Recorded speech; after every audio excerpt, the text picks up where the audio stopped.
চলো আজ একটু ময়দা রেসিপি বানিয়ে নিই। ভালো করে ময়দাটা স্বাদ মতো নুন দিয়ে জল দিয়ে মেখে নিতে হবে। মেখে নিয়ে কিছুক্ষণ রেখে দিতে হবে। রেখে দিয়ে তারপর ভালো করে ময়দাটাকে ধুয়ে নিতে হবে।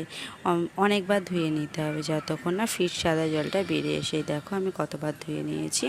তারপরে ধুয়ে দিয়ে একটা আঠালো টাইপ ময়দাটা হয়ে যাবে, ঠিক বাবুল গামের মতো হয়ে যাবে ময়দাটা। তারপরে জানবে যে হয়ে গেছে। এই দেখো আমার বাবুল গামের মতো হয়ে গেছে ময়দাটা, দেখো তার মানে হয়ে গেছে।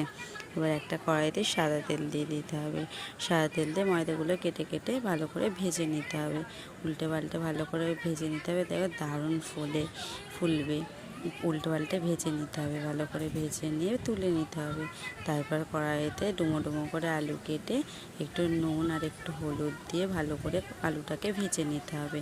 ভেজে নিয়ে কড়াই তেজপাতা, লবঙ্গ, দারুচিনি দিয়ে কাঁচা লঙ্কা, টমেটো, আদা থেতো এগুলো দিয়ে ভালো করে মিক্সড করে নিতে হয়। দিয়ে তারপর হলুদ গুঁড়ো, জিরে গুঁড়ো, লঙ্কা গুঁড়ো, স্বাদ মতো নুন দিয়ে ভালো করে মশলাটাকে কষিয়ে নিতে হবে যতক্ষণ না তেল ছাড়া গেলে ভাজা আলুগুলোকে দিয়ে দিতে হবে। দিয়ে ভালো করে একটু নেড়ে ছেড়ে জল দিয়ে দিতে হবে। জল দিয়ে ভালো করে নেড়ে একটু ফুটে গেলে ওই ময়দা ভাজাটাকে দিয়ে দিতে হবে। দিয়ে ভালো করে নেড়ে ছেড়ে একটু স্বাদ মতো চিনি দিয়ে দিতে হবে। দিয়ে ভালো করে নেড়ে ছেড়ে দেখো আমার হয়ে গেছে, আলুটাও সিদ্ধ হয়ে গেছে। সামান্য কাসুরি মেথি আর ঘি দিয়ে নামিয়ে নিতে হবে। তোমরাও বাড়িতে করে দেখতে পারো, দারুণ হয়েছে।